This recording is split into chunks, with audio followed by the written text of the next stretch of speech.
damay wax liñ la doon waxal pratiquement c'est parce que tamit waxtaan bi sàkkoon nañ ko pour projet sax Casa Horoscope bi kese wax nañ ci téléphone ñu waxoon la ci ñu tuddoon la ci sa tur pratiquement ñu ne sax maire lu mu ci def bëriwul mais yow yaa nekk ki nga xam ne tey yow yaa gën a porter projet boobu noonu suñu mënee xam projet Casa Horoscope avant ñuy ñëw si nga xam ne tey mooy détails yi. projet Casa Horoscope je l'assume et ma ci am fierté aussi di wax ni projet bi ñu implanté ko dans la commune de Tivaouane Peulh Niague donc dafay doon sama fierté et dafay doon fierté commune Tivaouane Peulh Niague yi yëpp lu tax ma koy assumer parce que le projet Casa Horoscope ñu ne bëgguñu projet bi lenn la ñu wax ne bëgguñu projet bi mooy day yàq Lac Rose ñu ne bëgguñu projet bi lenn la ñu wax bëgguñu projet bi mooy projet bi dafay doon ay bâtiment kese ah ma ne leen nag ci nu ma commencé ma ne man du ma teel a wax ci projet bi parce que damay jàngat projet bi ba am li nga xam ne mooy étude d'impact bi ba am li nga xam ne ni mooy la nga xam ne ni mooy retour population yi ba ma ñëwee sama njëlbeen ma woo li nga xam ne ni mooy le délégué général du pôle urbain muy Bara Diouf ma ne ko Bara man de en tant que député du département de Rufisque dox nañu jàmm ci sa diggante ak waa Kër Ndiaye Lo waaye damay dégg luy ruumandaat ci biir commune Tivaouane Peulh Niague muy le projet Casa Horoscope te j'aurais bien aimé savoir lan mooy projet bi ak man bu may ñëw di ko seet di xam lan mooy projet bi sax du ma ñëw man kese mais damay ñëw ànd ak population yi ñu ànd ñëw toog ak yow pour ñu waxtaan ci li nga xam ne ni moom mooy projet bi boobu xamaguma luy projet bi jëluma position ma ñëw mu jox ma rendez-vous ne ma de loolu de dina ma jàppale parce que dinaa expliquer population yi mën a jël li nga xam ne mooy seen observation ci li nga xam ne ni moom la ñu bëgg ci projet bi ñu dem fi nga xam ne ni mooy DGPU ba may dem balaa ñoo dem ma woo les chefs de village yi nga xam ne ni ils sont aux environs du lac maa ngi jéggalu chef de village bu Tivaouane Peulh Niague parce que sama xel moo gàtt boobu ma woo ñi nga xam ne ni ñoo nekk aux environs du lac rek ñu waxtaane li nga xam ne mooy projet bi ma ne leen de projet bii ngeen di dégg fii man dama bëggoon ñu dem ñu toog ñu waxtaan ak ki nga xam ne ni mooy le délégué général du pôle urbain du Lac Rose pour mu wax ñu la nga xam ne ni moom moo jëm ci projet bi man nag je ne suis pas pour je ne suis pas contre li may dem mooy damay dem déglu xool comme ni yéen ni ngeen koy dégloo xool pour ñu xam lan mooy projet bi chef de village yëpp woo naa leen ba di chef de village ñàgg sama papa ndem si yàlla si Baye Gaynde ndeysaan yàlla na ko yàlla yërëm te xare ko si aljana yu kawe muy paa bu baax paa ba nga xam ne ni wax dëgg fa yàlla ba ma demee seeti ko waxtaan nañu ci lu bari et puis rendre naa ko compte li ma jëlee woon fa nga xam ne mooy DGPU ne ko man je ne suis pas pour je ne suis pas contre fu mu toll nii dama nekk di étudier projet bi bu ma demee ba gis étude d'impact bi boobu dinaa mën a jël position wala bu ma demee ba xam la nga xam ne ni mooy projet bi fa mu jëm man dinaa mën a jël position donc ñu fexe chef de village yëpp ak les jeunes ak les acteurs du tourisme ak ñi nga xam ne ni ñoom ñoo nekk ci ay acteurs au niveau du Lac Rose ñu dem toog fi nga xam ne ni moom mooy DGPU ku ci mel ni sama grand frère Ibrahima Mbaye waxoon naa ko mais ñëwul woon ku ci mel ni docteur Wade aussi ñëwul woon donc mais ñoom ñëpp wax dëgg fa yàlla ils étaient au courant parce que les acteurs du tourisme étaient au courant parce que am na ñenn ñu ñëw ku ci mel ni notre grand Cheikh Dembélé ak ki nga xam ne ni moom mooy Idiba donc ñëwoon nañu ak ñeneen ñi nga xam ne ñu ngi évoluer ci tourisme bi ba ñu ñëwee ñu toog ñu génnee maquette projet page Casa Horoscope teg ko expliquer ñu la nga xam ne ni moom mooy projet bi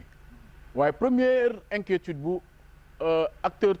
tourisme yi am ak première inquiétude bu villageois yi am mooy projet bi c'est vrai am na li nga xam ne ni espace vert ba nga xam ne bàyyi na ko bu yaatu ba nga xam ne ni c'est considérable waaye projet bi aussi am na ay tabax ya nga xam ne ni prévoir na ko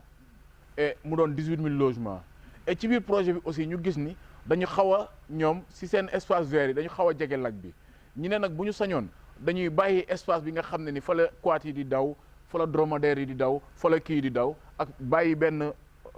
yoon ba nga xam ne ni fa la ñuy demee plage directement Bara Diouf ne leen mën na nekk te dañ koy intégrer ci biir projet bi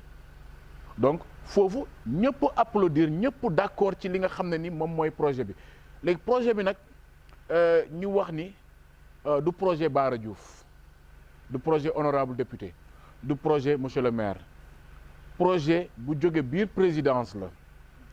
et ñu fàttalil ne projet bi yàgg na ci présidence depuis 2018 la defe naa avec son excellence ki nga xam ne ni moom moo fi nekkoon muy Macky Sall et son excellence Bassirou Diomaye Diakhar Faye ñëw hérité projet bi waaye ñu fàttalil ni aussi projet bi projet ba nga xam ne na la dafa jàppale état du Sénégal la parce que fu ñuy wax Liberté 6 BRAC ay baraak ñoo fa nekkoon dañ ko raser tabax ko ay immeuble joxewaat ko ñi nga xam ne ñoo moomoon BRAC yi te loolu ci sama recherche dañu ne Casa Orascom moo ko def en collaboration avec l'état du Sénégal léegi nag mënuma la ne lii la état bi négocier ak Casa Orascom mais xam naa ni loolu tam bokk na ci li nga xam ne ni bokk na ci li nga xam ne état bi mu jàppale Casa Orascom pour mu am la nga xam ne ni mën na ko mën na ko def ci biir commune Tivaouane Peulh Niaga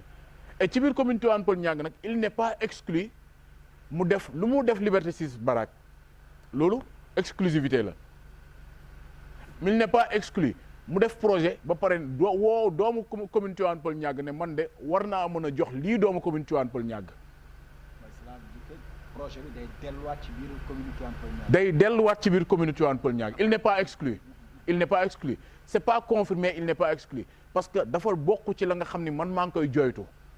projet bi suñu comprendre ba ay logements sociaux la. dafa am ay logements 40% de logements sociaux du lépp ko logements sociaux la mais dafa am 40% de logements sociaux muy 40% du programme 2029 donc état bi misé 40% de son programme ci projet boobu donc mu doon projet ba nga xam ne kon du projet caaxaan et je peux pas être un député de la majorité état bi sama régime misé ci 40% des logements man ma ne projet boobu du ma ko nangu sous prétexte que baaxul ci lac bi alors que étude d'impact bi wane na ne projet bi amul benn impact ci lac bi lenn kay laa mën a concevoir ñu ne ma projet bi am na benn influence néfaste boo xam ne da koy def ci activité lac bi te man loolooy sama xeex fu mu toll nii mooy ñi nga xam ne ni ñoom ñoo yor projet bi et ils sont pour le projet ak ñi nga xam ne ni ñoom ñoo contre le projet ñun ñëpp ñu toog ñu waxtaan projet bi na fexe bàyyil ñu benn 1 kilomètre ba nga xam ne ni day nekk diggante la lac ak les dunes ba nga xam ne ni dinañu mën a def seeni activité touristique dinañu mën a développer seeni lac rose dinañu mën a def lépp lu ñuy def pour commune Tivaouane Peulh Niaga gën a naat man loolooy sama xeex fu mu toll nii mais projet bi bu ñu nee projet boo xam ne dafay am hôpital niveau 1 la comme li ma doon wax sànq hôpital niveau 1 mu leer na la ni gox bi yëpp ku soxla hôpital da ngay dem Dalal Jàmm wala nga dem Youssou Mbargane ñu ne la dina am biir Tivaouane Peulh Niaga projet bi dafay am camp sapeur pompier boo xam ne ni 1 hectare lay doon mu tiim géej gi ak lu ñuy wax ci lab parfois bu ñu woowee sapeur balaa mooy yegg si fii rek dana def 2 heures de temps wala 2h30 balaa moo yegg si biir Tivaouane Peulh projet bi dafay def camp sapeur pompier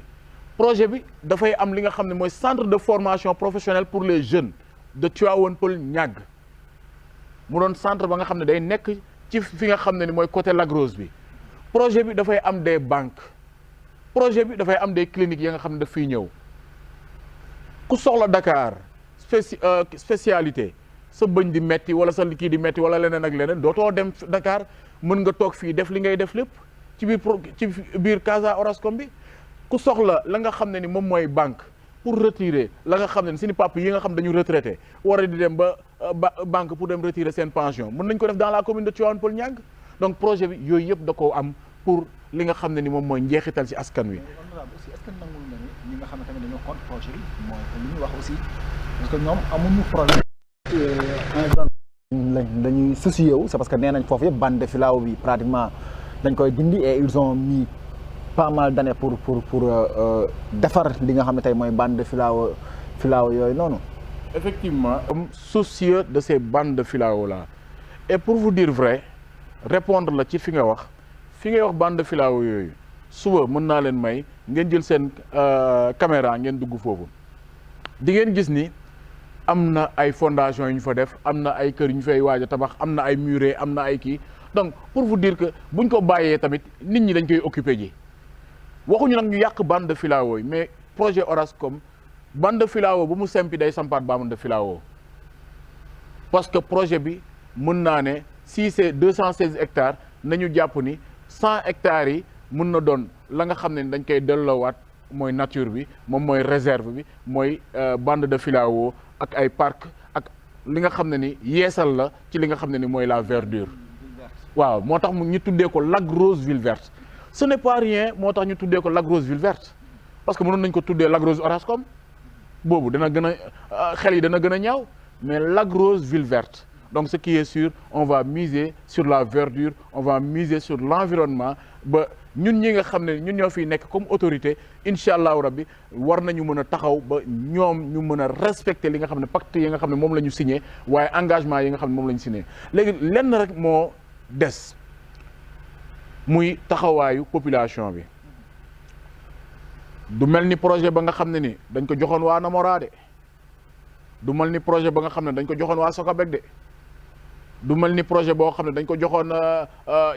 ñenn si yenn cité yi rek ñu ñëw jox leen après ñu tabax lu leen neex jaay non non non moo tax ñuy woo population bi foofu muy population commune Tivaouane Peulh ñàgg ñàkkurab ci biir projet boobu ñu fexe def benn comité bu am doole comité de suivi du projet Orascom man loolu laa gëm lépp li nga xam ne ni def nañ ko ci projet bi ñu teg ko ñun ñëpp ñu waxtaane ko et lépp li nga xam dañ ko nar a def te la nga xam ne bokkul woon ci projet bi ñu ne leen teggi leen lii bokku ci woon et je pense que foofu la ñuy xaar ci ne responsabilité ñun projet bi bu fekkee dafa nar a yàq Lac Rose ñun dañ koy bañ parce que Lac Rose mooy suñu taarix patrimoine mondial la patrimoine ba nga xam ne ni ñun dañ ciy veiller tey boo gisee lu tax ñu opté dëkk dans la commune de Tivaouane Peulh ñàgg lu ci bari Lac Rose bokk na ci te projet bi bu affecté Lac Rose ñun lay njëkk affecté donc le projet là dana tax population commune Tivaouane Peulh ñàgg ñëpp gis ci seen bopp balaa ngaa xëy di dem Dakar di wuti liggéey war nga mën a toog fii dans la commune de Tivaouane Peulh ñàgg pour am liggéey